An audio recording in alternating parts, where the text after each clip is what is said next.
You and I were at the book signing the other night, and someone came up with a copy of the Meditations of Marcus Aurelius, right?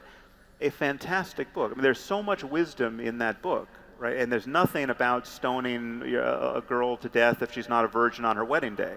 Now, we all recognize that Marcus Aurelius was a human being who wrote this book, and that provenance is no barrier to taking the book deadly seriously. It's an incredibly useful book, and Stoicism could be the, quote, religion or the guiding philosophy of the West. It would be a much better one than Judaism or Christianity, and have virtually none of the downside.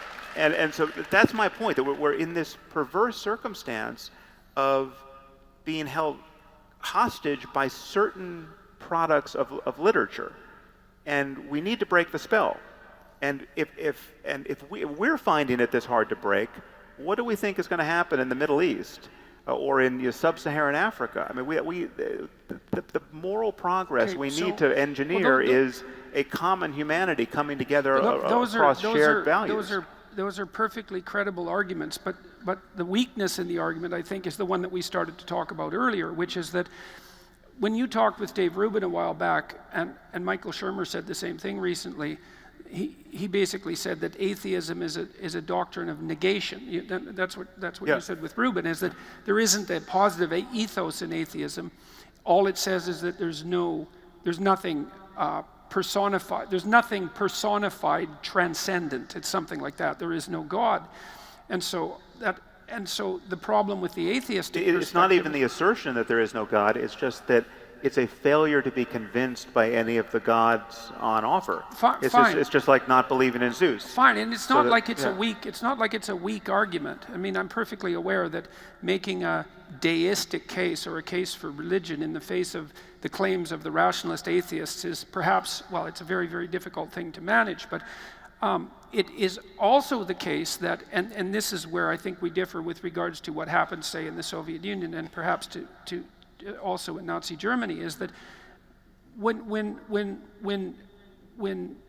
your doctrine demolishes the let's call it the literary or fictional substructure and leaves nothing behind, an ethos needs to be provided, because something will rush in to fill the void.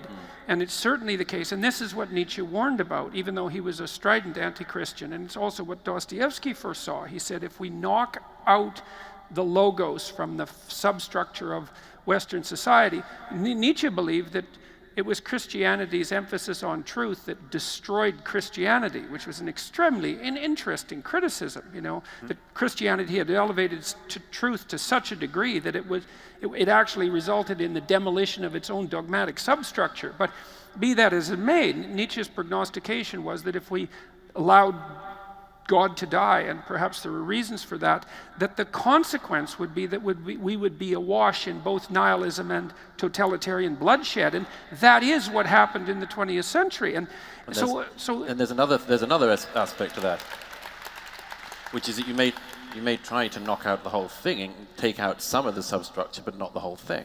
That's what Nietzsche also showed, that his prediction, and I think it's blindingly obviously true, that you might, in this post-Christian era, have a remnant of Christianity such as guilt, overbearing guilt, and no means of alleviation or redemption. Right, which is actually part of the problem of Protestantism, by the way, right. Because it's, and there are other things too that seem to be fundamental religious issues that secularists, I think, have a difficult time accounting for. It's like, so you actually have to grapple seriously with the problem that a doctrine that's essentially one of negation doesn't offer a positive ethos. And you are doing that, to be perfectly fair. You said that reading a Nature paper about the necessity of calculating your ethic across multiple time frames and multiple persons doesn't have the motive force that's going to drive you to act ethically in life. And I do believe that's true, but I think the fact that the rationalist ethos doesn't have motivational push is actually a fatal flaw. They don't meet every week to read Marcus Aurelius. That's Well, a yeah, big problem. yeah. And they don't but write that- music. Like, there's no music that goes along with it. There's no art that goes along with it. There's no architecture that goes along with it. Like, Well, and well, I but don't to be- know to be why fair to- exactly. But to be fair to the present, most music and most art and most architecture Yes. is no longer religious. I mean, that it has flown the perch provided by religion traditionally, and most of what we care about in increasingly cosmopolitan and secular societies is not tied to religion in any direct way. And there are even whole religions like Judaism where you have to look long and hard to find anyone who believes much of anything that is religious.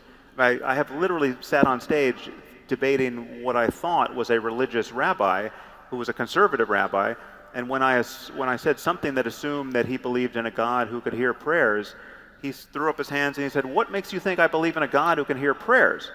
And I was just, I practically lost the debate just in my astonishment. It's like, what does it mean to be a conservative rabbi in this case? There are religions that have made that transition to an increasingly attenuated commitment to the truth of the doctrine, and there are religions who haven't moved an inch, right? And but I think we have to acknowledge that this movement in this direction is progress, because what it actually is at bottom is increasing sensitivity to the difference between having good reasons and bad reasons for what you believe, right? And the fact that this book has been around forever is not a good reason. The fact that Mommy told me so. It's not a terrible reason, though, because the fact that something has lasted for that length of time at least makes the fact that it's lasted a mystery. And you can't just attribute that to casual politicking or economic circumstances. There's something. Look, the least that you can say about many of the biblical stories is that they're incredibly memorable. And that means that in some sense they're adapted to the memory structures of our minds. So is the mythology of ancient Greece. It's incredibly memorable. But I don't and disagree with that. all those gods are dead. The stories still can be useful, yeah, but the their gods are spirit dead. lives on, let's say. Yeah, but it lives on in a way that is benign. It lives on in a way where you learn about them in mythology class in school, right? You don't have a fear of Hades drummed into you as a child by your parents.